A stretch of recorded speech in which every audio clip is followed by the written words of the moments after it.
Assalamualaikum warahmatullahi wabarakatuh.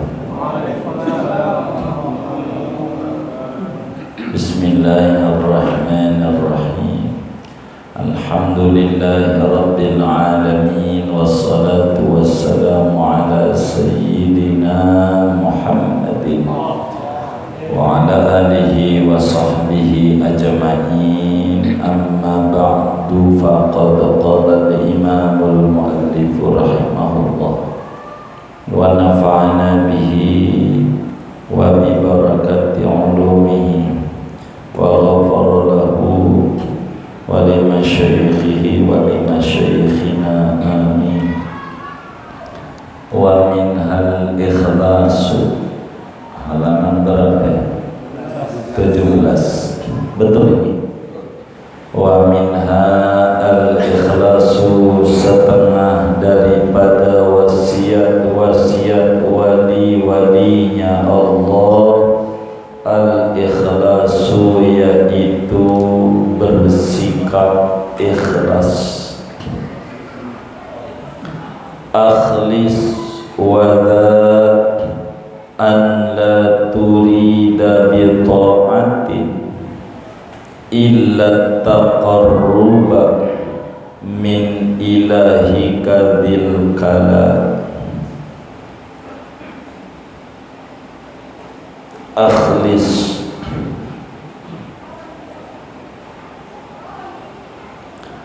ikhlaslah olehmu. Wadha, adapun ini ikhlas, an la turida bi ta'atin, yaitu bahwa tidak menginginkan oleh kamu dengan ibadah, illa taqarruba, kecuali mendekatkan diri, min ilahika, kepada Tuhanmu, dzil kala, yang memiliki perlindungan. Wallahu a'lam bishawab. Segini nih kita bedah.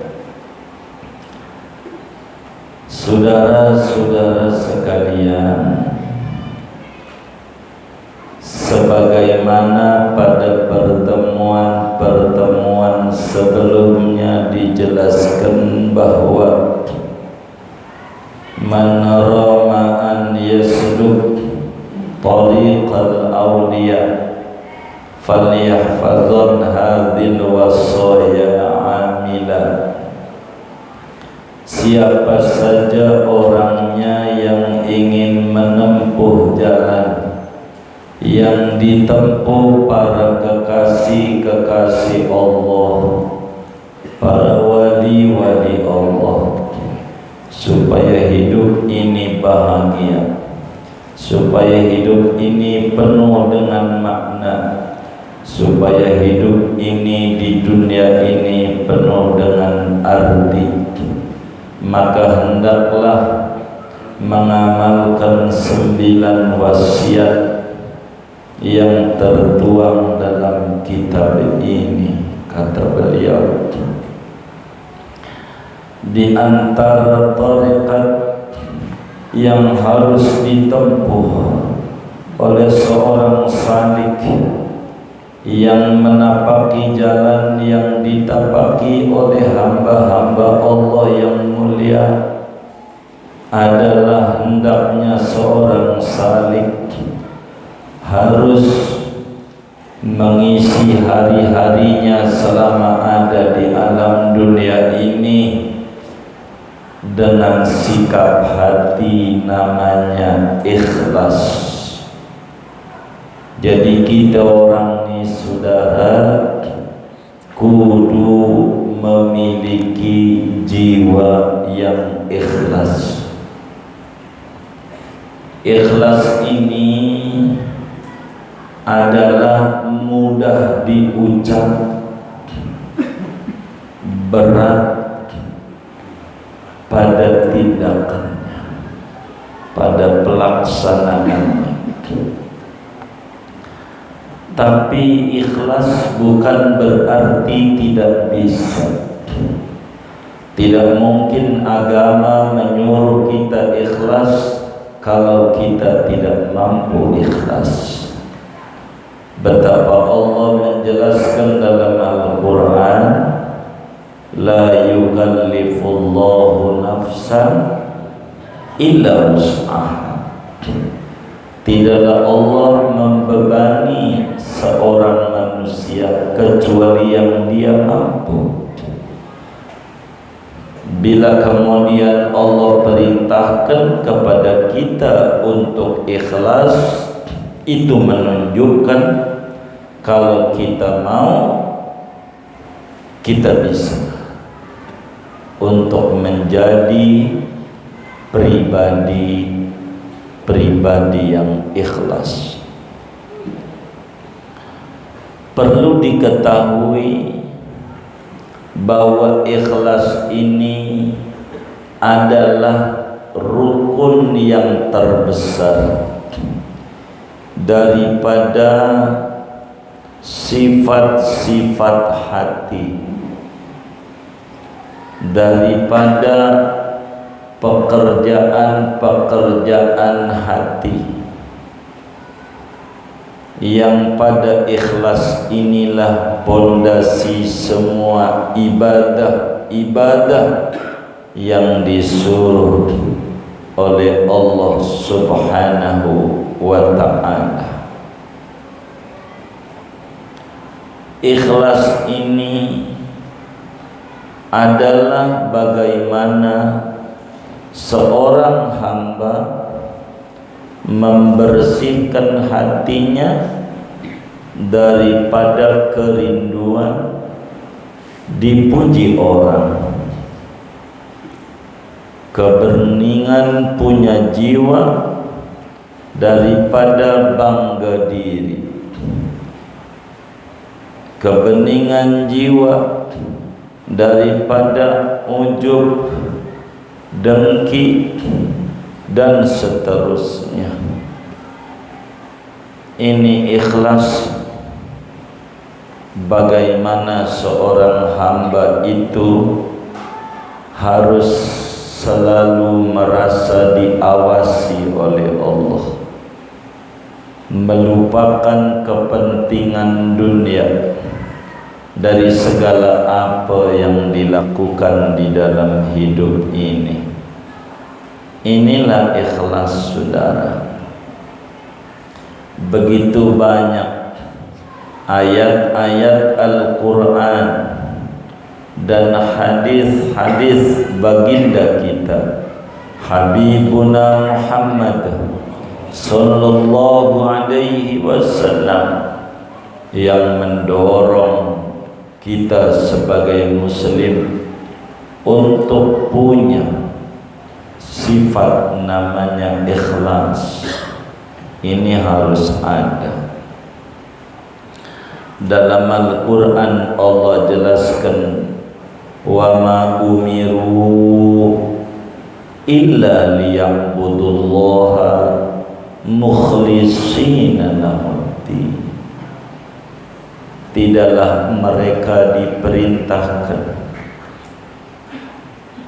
melainkan agar mereka mengabdi kepada Allah disertai keikhlasan beragama. Kita diperintahkan ibadah, tapi tidak ibadah doang, ibadah yang berpondasikan ikhlas. Bahkan pada ayat yang lain Allah menjelaskan, ala lillahi dinul khalis. Ketahuilah, bagi Allah lah agama yang ikhlas, yang murni, yang tulus. Dan masih banyak ayat-ayat Al-Quran yang mendorong kita untuk menjadi pribadi yang ikhlas. seperti pada ujung surat Al-Kahfi, surat yang harus dibaca oleh muslim pada malam Jumat dan siang Jumat, minimal sekali malam Jumat, sekali siang Jumat, setidak-tidaknya malam separuh, siang separuh. Di ujung surat Kahfi Allah menyatakan, faman kana yarju liqa'a rabbih falyamal amalan shalihan wa la yusyrik bi ibadati rabbih ahad. Siapa orang yang berharap berjumpa dengan Allah, pengen dapetin surga Allah, pengen dapetin kenikmatan besar dari Allah, maka hendaklah beribadah dengan beramal soleh. Tapi tidak cukup segitu, wala yusyrik bi ibadati rabbih ahada, disertai keikhlasan, tidak menyekutukan dengan kerinduan apapun selain kerinduan kedekatan dengan Allah Subhanahu wa ta'ala.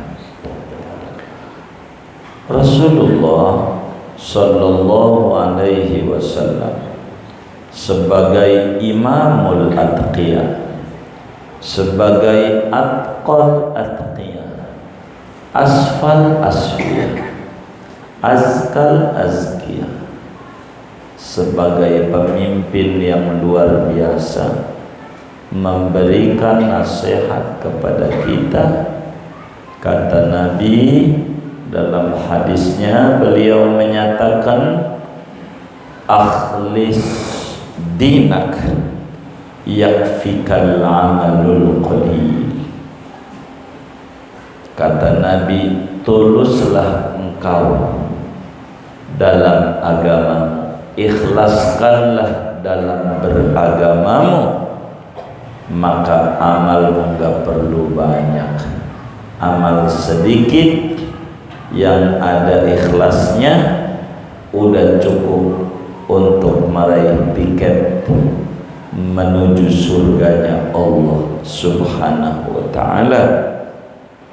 Jangan-jangan Tuhan masih beri kita hidup, beri kita sehat, kita masih banyak amalan yang belum ikhlas, sehingga Tuhan tunggu kita dari hari demi hari supaya kita ada keikhlasan yang dengan itu kita bisa meraih surganya Allah Subhanahu wa ta'ala. Amin ya rabbal alamin. Banyak, bahkan dalam satu hadis yang lain, Habibuna Muhammad sallallahu alaihi wasallam menyatakan, man akhlasa lillahi arba'ina yawman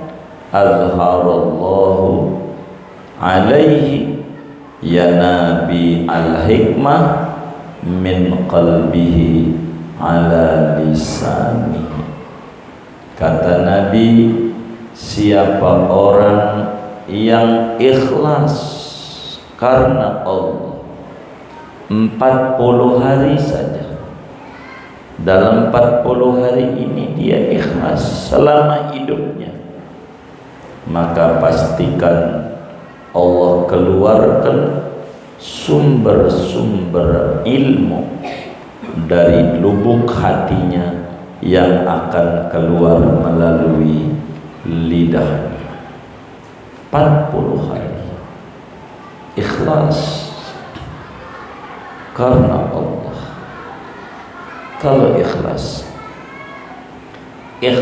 ini kelas tinggi, sampai-sampai dalam satu hari sahabat beliau namanya Abu Dzar Al-Ghifari radhiyallahu ta'ala anhu, nanya sama Nabi,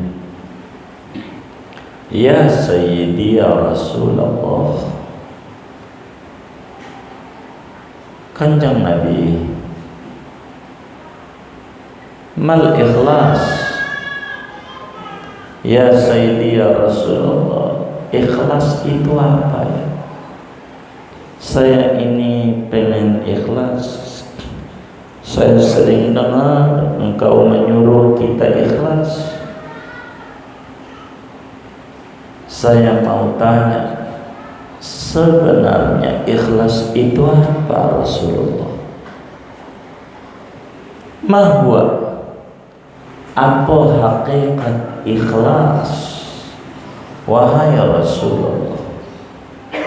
Kata Nabi, pertanyaanmu berat wahai Abu Dzar.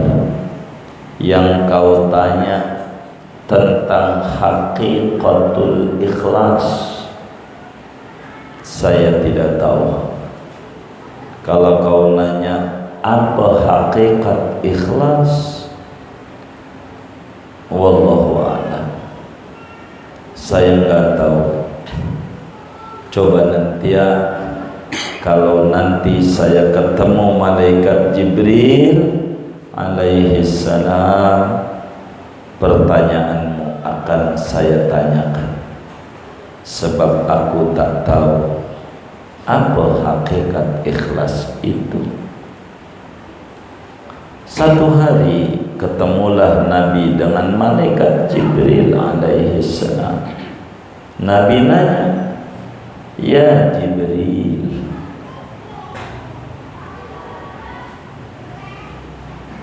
ma huwal ikhlas? Jibril, saya mau tanya, apa hakikat ikhlas? Sebab saya ditanya oleh murid saya Abu Dzar Al-Ghifari, saya enggak tahu, maka saya nanya engkau, apa itu ikhlas? Lalu Jibril menjawab, ya Rasulullah, hatta nas'ala Rabbal Izzah. Nabi, aku pun tak tahu apa itu hakikat ikhlas. Aku enggak tahu. Coba nanti kalau aku jumpa dengan Allah, aku akan tanyakan apa itu ikhlas. Maka ketika Jibril bertemu dengan Allah, sampaikan. Jibril pun akhirnya sampaikan sama Nabi jawaban itu. Kata Jibril, menyatakan Allah subhanahu wa ta'ala yuqriduka salam, wahai Rasulullah, Allah kirim salam amente. Kata Allah, al-ikhlasu sirrun min asrari.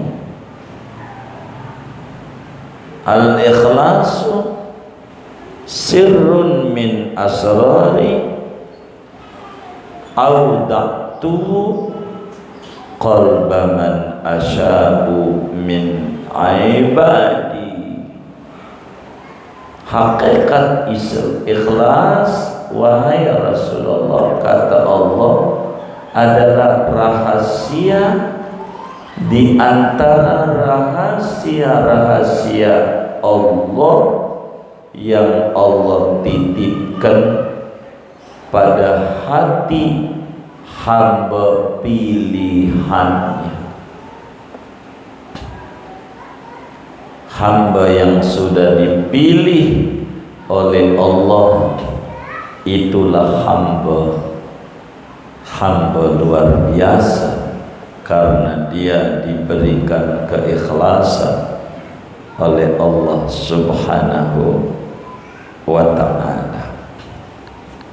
Karena itu saudara,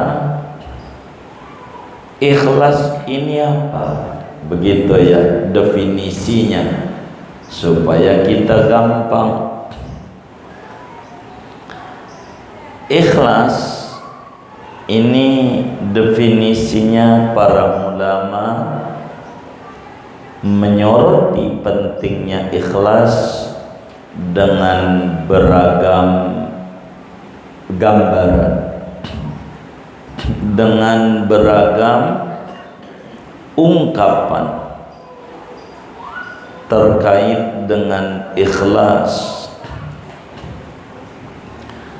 Seorang sufi besar, rajanya sufi, namanya Imam Junaidi Al-Baghdadi. Inilah yang membukukan dunia tasawuf, digelari dengan sebutan Sayyidut Taifah, rajanya sufi. Imam Junaidi Al-Baghdadi punya guru encingnya, namanya Imam Sarris Saqati di Baghdad. Sarris Saqati punya guru namanya Habib Al-Ajami. Habib Al-Ajami punya guru sufi namanya Dawud At-Ta'i. Dawud At-Ta'i punya guru namanya Hasan Al-Basri dari Irak, dari Basra. Hasan Al-Basri punya guru sufi namanya Ali bin Abi Thalib. Ali bin Abi Thalib punya guru sufi terbesar namanya Muhammad bin Abdullah Rasulullah sallallahu alaihi wasallam. Ini dunia sufi namanya. Ketika Imam Junaidi ditanya tentang ikhlas, apa itu ikhlas wahai Imam Junaid? Beliau menjawab, al-ikhlas tasfiyatul amal minal kudurat. Ikhlas itu kemurnian ibadah dari segala kotoran-kotoran semacam riya, ujub, kibir, dengki, dan seterusnya. Kata beliau, itulah namanya disebut ikhlas. Seorang sufi besar yang lain dari Tustur, namanya Sahal bin Abdillah At-Tusturi. Dari kecil dia datang ke rumah pamannya dari umur 7 tahun. Kata pamannya, Sahal, kalau pengen jadi orang hebat, kau baca ini 21 kali, jangan ditinggal. Maka beliau, apa itu? Om, bilang, ente baca 21 kali, Allahu ma'i, Allahu syahidi, Allahu nazirun ilayya. Allah selalu bersamaku, Allah menyaksikan gerak-gerikku, Allah memandang aku. 21 kali kau jangan tinggal. Diamalin oleh Sahal bin Abdillah At-Tusturi yang umur 7 tahun. Dia dizikir, makin asik ini bocah. Ketika umur 8 tahun, setahun sesudah wirid, lalu kemudian encingnya bertanya kepada beliau, Sahal, bagaimana wiridanmu? Sudah setahun, Om. Bagaimana ini? Rasanya saya banyak menemukan sesuatu yang saya sendiri kurang faham di luar nalar saya. Hidup ini rasanya penting, kata Imam Sahal. Hidup ternyata bukan sekali, hidup itu ternyata 2 kali. Jangan dikata hidup itu sekali, tapi sebenarnya hidup itu 2 kali. Sekali hidup di dunia dan sekali lagi hidup di akhirat. Hidup di dunia untuk bercocok tanam, dan hidup di akhirat untuk memanen hasil tanaman. Maka tidak boleh berharap sesuatu yang tidak ditanam. Nanam berenuk, buahnya bakalan berenuk. Nanam duren, buahnya bakalan duren. Nanam apel, buahnya bakalan apel. Maka penting paman menanam kebaikan, biar nanti di akhirat memanen kebaikan. Tak perlu menghiraukan kanan dan kiri. Orang benci dan orang cinta selalu mengiringi dalam perjalanan hidup hamba. Yang benci tidak akan kehabisan akal untuk mencaci dan memaki, sementara orang yang cinta akan terus memuja dan memuji. Hidup untuk Tuhan. Baru umur belum balik sudah akrab dengan Allah. Maka ketika ditanya Sahal At-Tusturi, apa itu ikhlas? Orang yang belum balik ini bisa menjawab. Kata Imam Sahal bin Abdillah At-Tusturi, al-ikhlas an yakuna sukunul abdi wa harakatuhu lillah khassah. Yang namanya ikhlas itu bahwa seorang hamba gerak maupun diamnya hanya untuk Allah saja. Dia gerak untuk Allah, dia diam untuk karena Allah, dia sedekah karena Allah, tidak sedekah karena Allah, dia puasa karena Allah, tidak puasa pun karena Allah. Apanya saja melek dan meremnya harus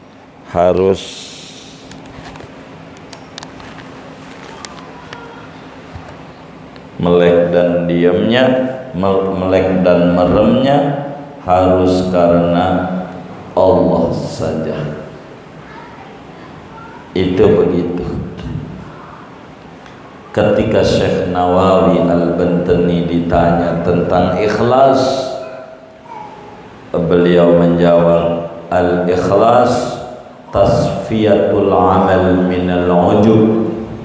Ikhlas itu memurnikan ibadah daripada bangga diri. Begitu banyak ulama menggambarkan tentang ikhlas. Kiai kita mengatakan begini, kiai kita, akhlis, nah ini materi kita, wada'an la turida bi ta'atin illa taqarruba min ilahika dzil qalam. Ayo hamba-hamba Allah, bersikap ikhlaslah. Apa itu ikhlas? Ikhlas engkau dalam beribadah tidak ada kerinduan kecuali kerinduannya untuk kehampiran dengan Tuhan. Itulah ikhlas. Jadi ikhlas itu ibadah yang dilakukan oleh kita tidak punya muatan lain selain pengen akrab dengan Allah, pengen mesra dengan Allah, pengen intim dengan Allah. Itu namanya ikhlas. Gambarannya begini, saudara. Ada orang di Jati Indah, suaranya merdu, indah, emang juga Jati Indah. Jadi suaranya merdu, enak banget suaranya. Cuman kalau adzan nggak pernah mau, suara enak. Cuman kalau ada yang adzan ngomel-ngomel, adzan kayak begitu, tapi disuruh adzan ogah. Ada nggak yang model begitu? Yang mana orangnya?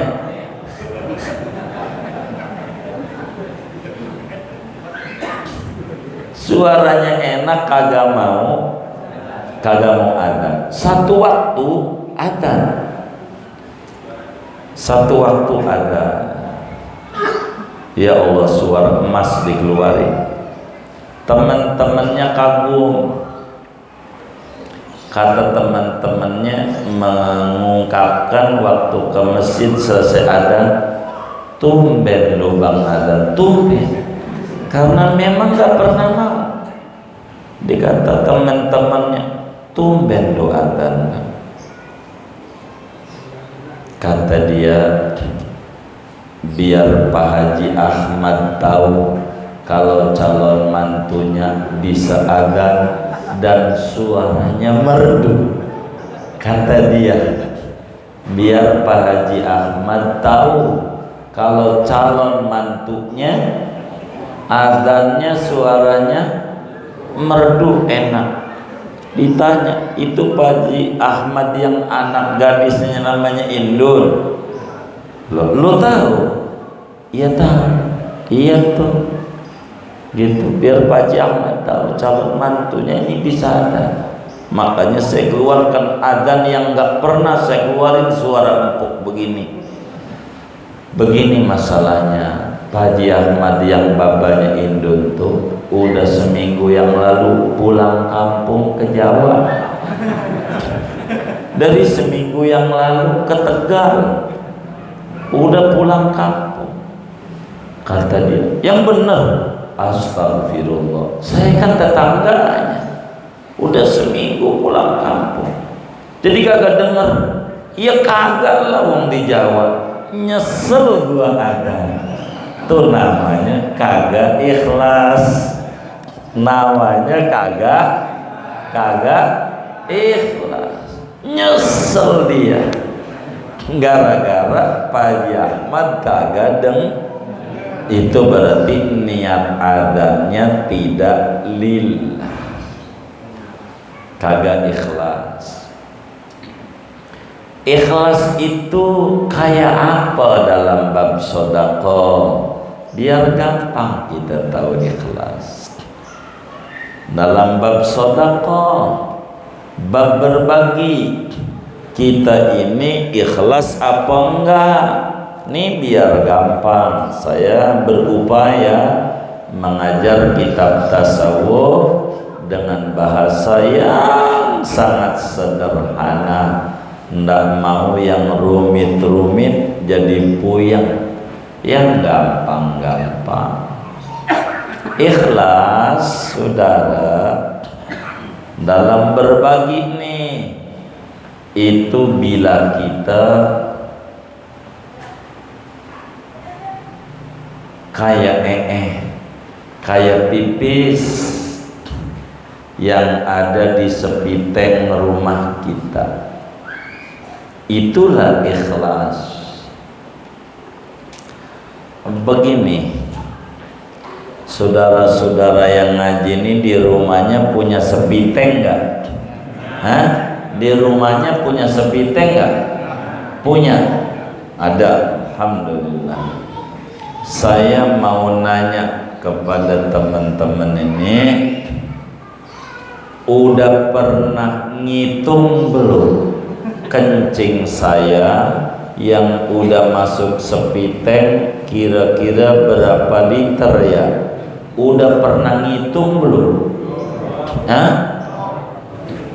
Udah pernah ngitung belum? Belum pernah. Masya Allah, belum pernah. Karena belum pernah, saya mau tanya sekali lagi. Nih pulang dari ngaji malam ini, ada nggak rencana pengen ngitung-ngitung? Ada nggak? Itulah ikhlas. Apa yang Anda sudah buang ke sepiteng, Anda tidak pikirin. Itu namanya ikhlas. Begitu. Dan yang udah dibuang sudah, nggak usah dihitung-hitung. Itu namanya ikhlas. Tuh dikali besanggrahan, hanyut terserah mau kemana ketu larinya. Yang penting saya sudah berikan. Ini bakal terganggu dengan begini nih. Itu masjid udah saya sumbang tapi duitnya nggak jelas. Itu musola udah saya sumbang tapi duitnya nggak jelas. Elek gua nyumbang, tuh namanya kagak ikhlas. Begitu. Urusan dia benar atau tidak, urusan dia sama Allah. Urusan ngisi kotak amal Jumat, urusan kita. Duitnya kemana terserah dia. Enggak. Terserah dia. Itu begitu. Tahadus bin ni'mah. Kalaulah teman-teman saya yang membantu saya ini nyeleweng dari saya, wassalam, pesantren nggak jadi ada. Kenapa? Karena saya tidak tahu duitnya. Saya nerima doang dari jamaah, saya kasih teman-teman yang ngurus bangunan. Nah duit dari Masjid Ano, nah duit dari si fulan, saya kasih dia muanya. Andai dia nyeleweng, wassalam, saya nggak tahu. Tapi kata teman-teman, ini guru yang udah mendam sudah 8 miliar nih, saya nggak megang duitnya. Kenapa? Saya mau percayanya sama anak-anak majelis itu orang baik. Mereka tahu duit 1000 rakaat di akhirat bakal dituntut seluruh jamaah majelis sejabotabek. Dia paham di akhirat. Itu begitu. Saya tidak megang dana-dananya. Setelah saya pegang doa-doa, kasih bagian belanja. Dan begitu. Kenapa? Buat apa kita mencurigai orang? Capek. Malah kita jadi pegel. Cobalah kalau saya ngurusin bangunan, beli belanja ke material, ya malam Jumat pere, satu bayi pere lagi di material.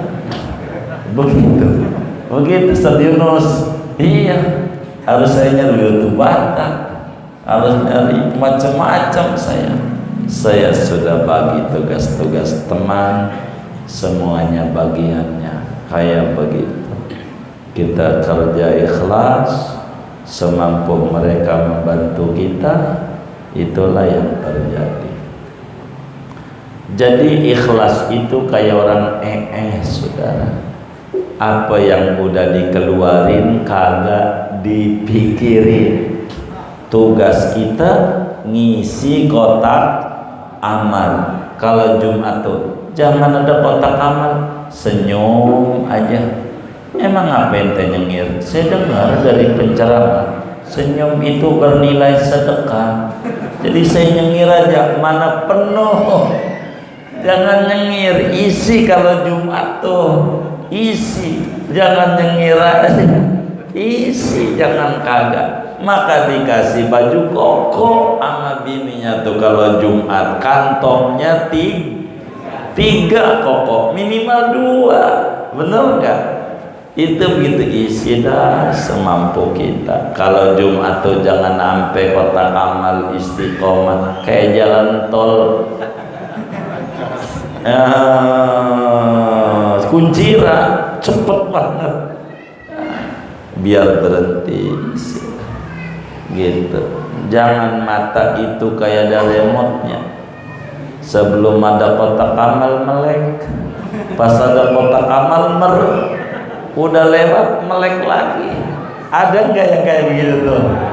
Yang mana orangnya nih? Oh nggak ada. Gitu. Ikhlas itu begitu. Kalau urusan sholat, ngaji, bukan sedekah, ikhlas itu kayak apa? Ikhlas itu kayak penggembala kambing. Kalau kita bisa dalam hari-hari kita kayak penggembala kambing, maka kita namanya mukhlis, orang yang ikhlas. Apa itu penggembala kambing? Ada saya punya teman ngamon kambing di hutan di Tegalan. Itu kalau zuhur dia sholat qobliyah 4 rakaat. Lalu sholat zuhur ya tentu 4 rakaat. Lalu dia wiridan, habis itu ba'diyah zuhur 4 rakaat. Jadi menelan waktu lebih dari setengah jam dengan segala macam wiridan ini. Pertanyaannya, itu teman saya tuh yang sholat qobliyah 4, dohor tentu 4, wiridan ba'diyah 4, kira-kira ada nggak di dalam hatinya pengen dipuji oleh kambing? Ada nggak kira-kira? Ada nggak? Nggak ada. Kenapa nggak ada? Hah? Kenapa nggak ada? Hah? Kenapa nggak ada pengen dipuji kambing? Kenapa? Kambing bukan orang, salah jawabannya. Kenapa? Hah? Kenapa? Dia nggak ada pengen dipuji kambing. Kenapa?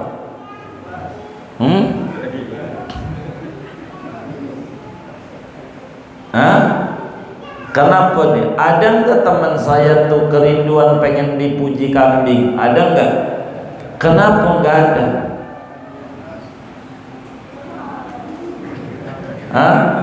Karena teman saya yakin ini kambing kagak punya surga, kagak punya neraka. Buat apa merindukan pujian dari makhluk yang tidak punya surga, tidak punya neraka?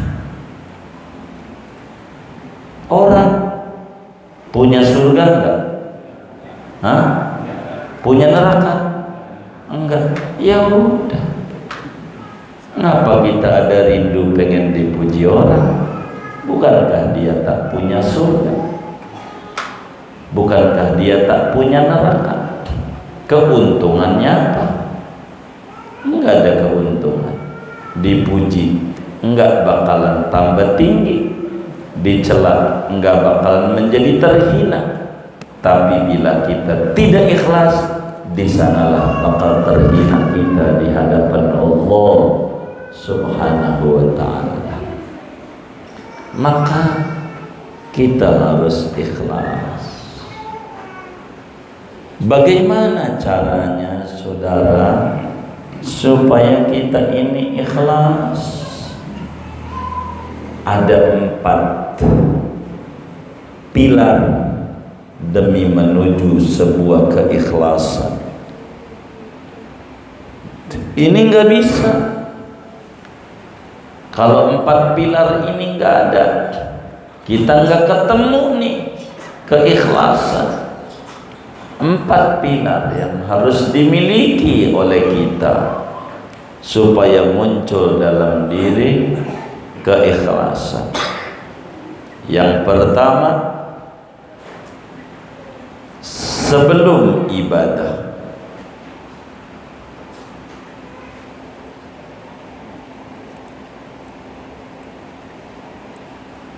yang kedua ketika ibadah, dan ketiga pasca ibadah.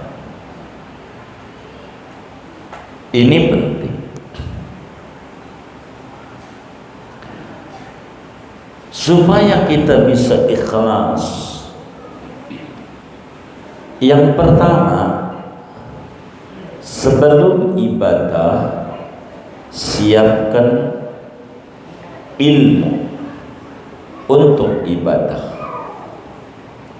Perangkatnya ilmu dulu. Ini menuju ikhlas. Ilmu dulu. Salat, ilmu tentang salat. Puasa, ilmu tentang puasa. Sedekah, ilmu tentang sedekah. Kita harus tahu ini semuanya. Sebab ibadah tanpa dasar ilmu enggak diterima sia-sia. Wa kullu man bighairi ilmin ya'malu a'maluhu mardudatun la tuqbalu. Setiap orang yang ibadah tanpa dasar ilmu dengan sendirinya enggak ada nilai, mau ikhlas mau tidak, sebab butuh ilmu. Kedua, masih tahapan sebelum kita ibadah, kudu niat yang lurus. Niat kita kudu lempeng, kudu lillahi ta'ala, kudu niatnya lurus karena Allah. Kemudian ketiga, yaitu saat ibadah kudu ada apa? Kudu ada kesabaran. Kudu ada kesabaran di dalam menjalankan ibadah itu. Di sana berkecamuk, sedekah, bingung, berkecamuk kita. Di sana kudu ada sabar, kudu ada sabar. Dan keempat, ketika sudah selesai ibadah kudu dilupain. Itulah namanya ikhlas. Dah, yang sudah dikerjakan sudah, itu disebut ikhlas.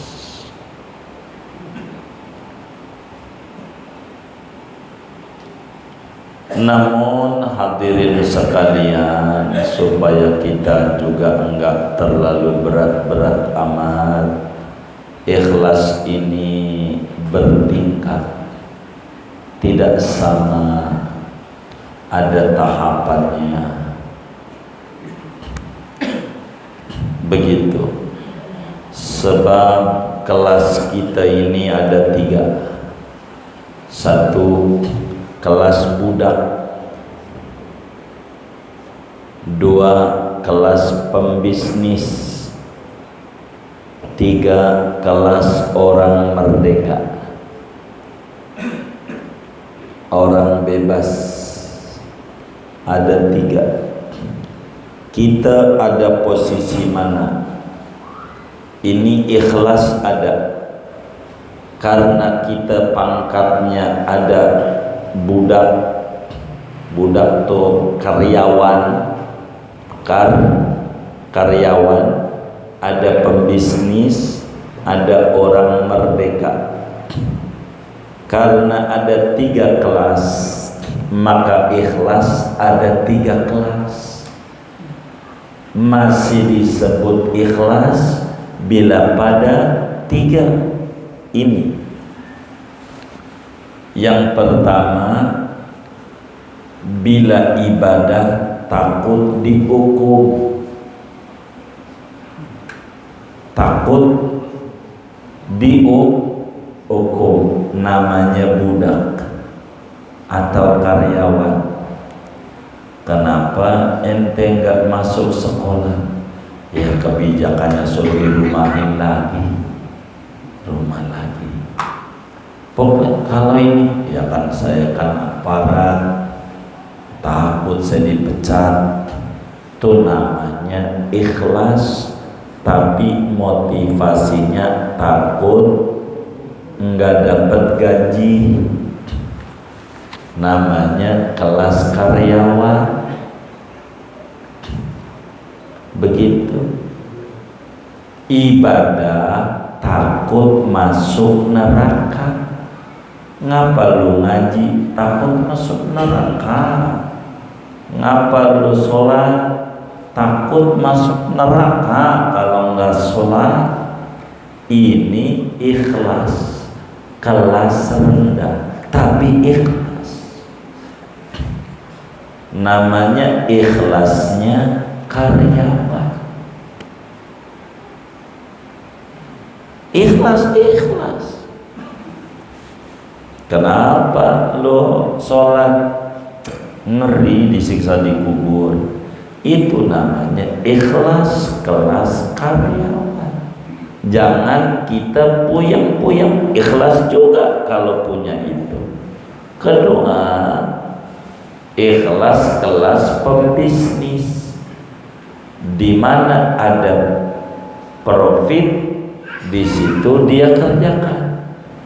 Ini namanya pembisnis, asal ada untung diambil. Kenapa sholat duha? Ya Allah, ternyata gede ganjaran duha dikerjain. Kalau kelasnya karyawan enggak. Kira-kira kalau nggak sholat duha dihukum enggak? Udahlah, nggak usah kerjain, mau nggak dihukum. Karyawan tuh paling rendah di mata Allah, jauh banget. Tapi ada qobliyah ba'diyah. Qobliyah ba'diyah ini kalau ditinggalin kira-kira masuk neraka kan? Enggak. Tahu doang, enggak ngerjain. Ada nggak yang kayak begitu? Enggak ada, alhamdulillah. Begitu. Begitu. Namanya ikhlas, kelas karyawan. Tapi kalau pembisnis, puasa Rajab, ganjaran gede-gede, nanti di akhirat dikasih dari telaga Nabi yang airnya manis, lebih manis dari madu, lebih putih dari susu. Puasa. Ini pedagang, ini ada untung kelasnya. Begitu. Ada sebenarnya pesan Tuhan, ya Allah, bikin laris di dagangan, kerjain. Ada untung. Tahajud, ya begitulah untung. Dikasih amalan aja. Ini baca radin, ini apa manfaatnya? Nyarinya manfaatnya, nyarinya gitu. Maka kata si gurunya, biar duitnya banyak, cocok nih begitu. Ini namanya kelas pebisnis, nyarinya untung, begitu untung nyarinya. Itu begitu. Tapi yang tertinggi adalah kelas orang merdeka. Dia tidak pernah memikirkan untung dan dia tidak pernah takut ada kerugian. Dia kelasnya hobi mengerjakan sesuatu yang baik karena Tuhan mencintai kebaikan. Maka sholat duha dikerjakan tidak karena pengen warungnya laris, tapi karena memang Tuhan mencintai ketaatan. Itu kelas yang paling tinggi. Yang mana posisi kita nggak usah diceritain, gak enak. Rasain aja kata bapak kita, rasain aja. Ya, inilah perjalanan ruhani namanya saudara, perjalanan ruhani. Terserah kita di posisi yang mana,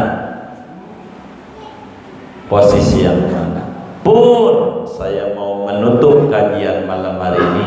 Andai kita masih pengen dipuji orang, sedekah pengen dipuji, ibadah pengen dipuji, jangan juga berhenti dari ibadah, karena itu bagian syariat. Terus aja. Kan yang gak dapat gaji tapi menjalankan perintah kan lulus. Begitu. Gaji gak dapat, nggak apa-apa. Jangan berhenti beribadah dengan alasan tidak ikhlas. Jangan berhenti bersedekah dengan alasan masih belum ikhlas. Sebab sedekah dengan tidak ikhlas masih lebih baik di mata Allah dibanding ngaku ikhlas tapi kagak sedekah. Ada nggak? Yang mana orangnya? Jadi ibadah aja, jangan tinggalin ngaji. Nah, ngaji ada kuenya doang, kalau nggak ada kue nggak datang masih bagus. Datang ngaji ada kuenya masih lebih bagus di mata Allah dibanding ngaku hebat tapi kagak ngaji. Parah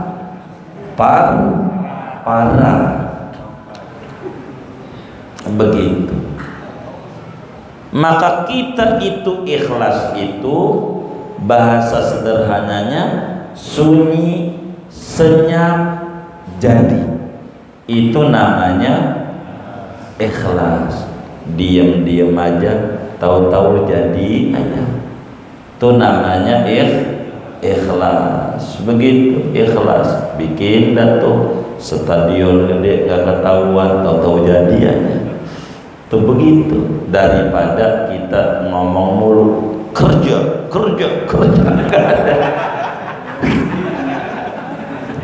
Jangan dicatat. Aduh, dicatat lagi.